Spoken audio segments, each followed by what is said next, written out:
Hey guys, welcome to my video, and today I'll be talking about two particular ARES builds. And obviously before the Leech meta, it was the ARES meta. I think ARES is a little bit underrated, especially in solo play.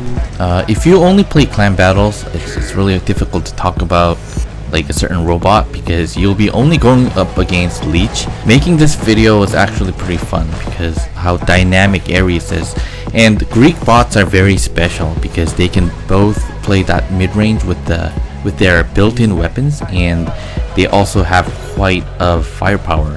So it was quite refreshing to play that mid-range. In Valley, I like to stay in this position, especially with the ARES, because with that 500-meter built-in weapon, one home beacon to the right and another home beacon to the left, far left in fact. But when someone is approaching, you can kind of walk over there and you can kind of tell by looking at their distances. I can also defend the center beacon from here as well. So I really like this map, and it's if you run an Out June, it's a fun map to play Out June. So as I approach here to support my teammates, I knew I wasn't able to get that beacon, or there was no intention of trying to get there, but rather when my teammate was engaging, I was trying to kill off enemy robots that were defending it. It's funny because I said just a couple seconds ago that you can kind of see enemies trying to approach that left beacon, but I obviously didn't see I obviously didn't see it because I was so focused on the right side. But it didn't take that long for me to get over here, but I had to kill that Falcon off, help my teammate, and I knew someone was gonna spawn in, and it was the Nemesis. I used phase shift because I kind of thought some other guys wanted to spawn into this beacon, and then I won't be able to use these built-in weapons, or the damage gets accumulated when more people are shooting at my shield. So I used the retribution later, and two guys, I think that guy lost 2 of his robot, and I kind of felt that he wasn't gonna lose more, but I guess this guy dumped in all of his robot in this beacon, which wasn't a smart idea. And we had a Falcon to support, which was pretty awesome because otherwise I probably wouldn't have been able to defend this beacon. So I'm trying to get out of this guy's stove effect, but Falcon actually stepped out of this beacon, so I kind of had to step in. Lost my last stand, but have my retribution back, so hopefully I hit this guy's last stand, which I did, and then move over and possibly use the ability one more and hopefully take out as many guys as possible with this build, was my thought at that moment. And Out June spawning in center, and we lost the center beacon, but I mean, look, there's 2 Falcons. It's so tanky, no one can take him down. And meanwhile, I think I try to take out as many as possible, but obviously having Leech there with my busted ARES wasn't gonna get that beacon.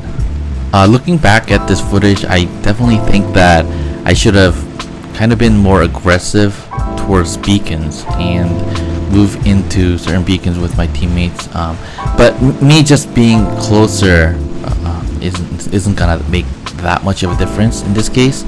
But maybe in this fresh bot to do it, because I ran out of ammo and I'm in a cooldown and I can't do anything much, and my teammates are meching, so it's not a good sign. But maybe I should do that next time. And I saw another ARES here using its ability, so I kind of wanted to do like a little train between two guys, hopefully switch off shields right here, but Leech came in and I kind of want to step on this beacon. I kind of thought maybe this Leech would chase after the other ARES, but that didn't work. So using my igniter blades ARES, fire ARES, I have no idea what I'm shooting at this moment, because how big that Arthur is. The game is kind of tied up at the moment. Hopefully I could be helpful to this Arthur, because this Arthur definitely can kill other Leech, whoever has Leech. So but there was Ming, so I kind of had to protect this guy. I protected this guy and hopefully get some wear this guy down with the Arthur. Look at that firepower on the Arthur, and the shield was pretty dominant. And this guy behind that cover was Columbus Bulgasari.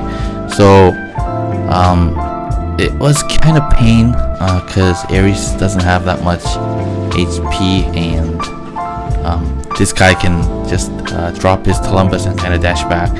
And there were more guys going around, so we were kind of going around in circle and getting each other's beacons. And hopefully luckily that this Arthur could easily take down this Leech. And I get killed by this Columbus Bulgasari. So now I have old school robots left, and this is where the game kind of shifts. I think the enemy has 4 guys and we have 3. So when it's tied up, I think it probably would have been a better decision for me to like be aggressive against beacons before these guys kind of got aggressive. But yeah, just kind of riding on my Fujin with the Coronas. I don't have any pilots on this. You can only equip 1 passive module, and I have the Last Stand on here. And see, if there wasn't Arthur, I think it could have been a better matchup against the kid, because the Fujin, the energy shield isn't that bad, so it could have done some. But the beacon gauge obviously was the problem. They have 4 cap, and yeah, that pretty much wraps up the game. The beacon gauge ran out and a defeat. So hopefully I have one more game prepared, and the damage is 2.8 million. It wasn't too bad, but I probably should have went aggressive on the beacons. Now Canyon is a bigger map, but certain points there are a lot of brawling actions. I get this beacon because you never know how intense this game is going to be, and if it gets intense, I'll have to take out my Titan. So just getting that beacon fills up my Titan gauge. So if the enemies start dropping in their Ao Mings, I think like in mid game, I think that's when I would drop into my Ao Ming and counter their Ao Mings. But in case that happens, I got that beacon for the beacon gauge. So now trying to kill off some guys at center. A lot of phantoms. That's the pattern in this meta, and Nemesis shooting away on the left. So my plan was trying to take out that Nemesis before I do anything, because obviously its splash damage is gonna be pain in the butt. So they got our right beacon.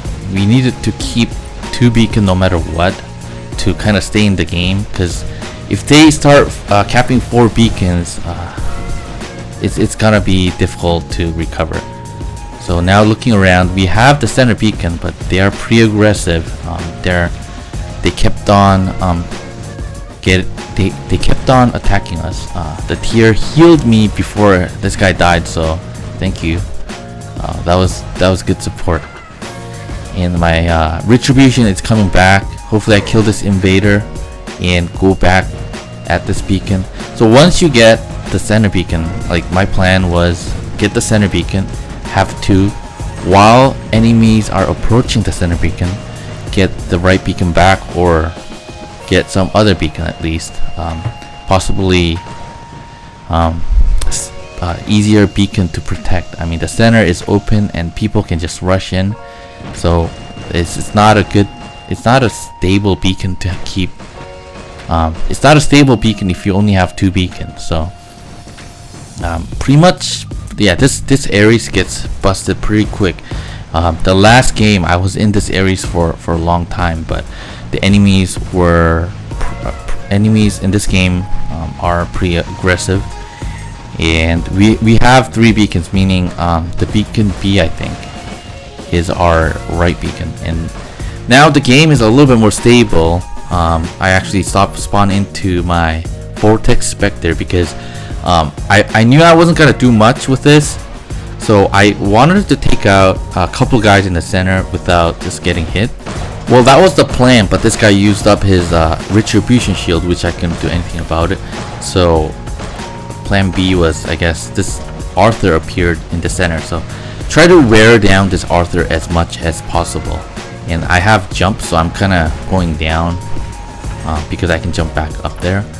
And some voice inside me kind of told me that I wasn't gonna leave this beacon open, because losing this beacon behind me would just cost a lot. And at this point, with my teammate, with my beacon gauge so low, I definitely wouldn't be able to recover. And I was so happy to kill this Loki, because that would have been a nightmare, having beacon gauge this low at this point of the game. If the Loki moved around there's no secured beacon, because it's fast, it's the stealth, you can't see it, people neglect it, and not a lot of people run the quantum radar. People do run it, but people run it to counter the out June in the beginning of the game. That's kind of how I see it. And mid-game like this, that would have been a nightmare.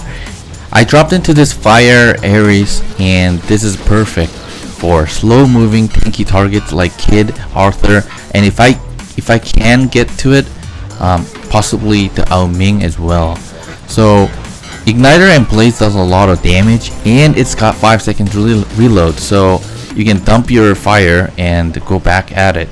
Now when I get the chance to attack the Ao Ming, because when you activate Ares's retribution skill,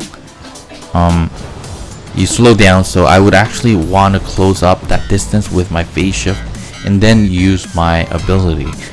And yeah, that one shot was wake up call. There's an Ao Ming out there, so took out that Arthur. The fire bypasses its physical shield, so I was basically a counter to it. And this guy phase shifted. Hopefully I take out this Fenrir. Got him. And now I would actually move cover to cover with my phase shift. Get this guy support, and I am pretty close, and this Ao Ming is in my range, so otherwise if I don't trade my bot for this Ao Ming, it would always be a disaster. Having that much HP with that much firepower in air infinitely, I think it's a really good trade. And since enemy have more beacon gauge, I think definitely moved up in this match.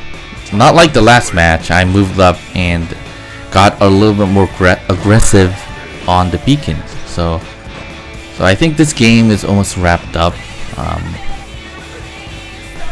Yeah, I used up those 2 Ares. Now When they don't have Titans, I'm using Titans. That was the whole point of killing enemies' Titans. And they only have one beacon, so this game is pretty much wrapped up. Between Fire ARES and the Cryo ARES, I'm actually 50-50 on this one. With the Aljun, I like the Fire Aljun a little bit more, but this one I think is a tough one. Huge factor about fire weapons that I like is that they have 5 seconds reload, but I don't know, for some reason with the Cryo and Rime on ARES, I don't know, today when I played it, they seem to reload pretty fast. Maybe because they have higher burst than the Aljun, because they're shooting 4 weapons at the same time, and when you're reloading 4 weapons, and if you keep shooting with the Cryo Rime, 4 rockets are being constantly shot out, and maybe that made a difference. I don't know, but I'm actually 50-50 on this one, and maybe I like the ice ones better because they slow down enemies and anti-control has no effect on them. So thank you guys for watching this video. If you liked it, give it a thumbs up, and if you haven't subscribed, subscribe for more. See you guys.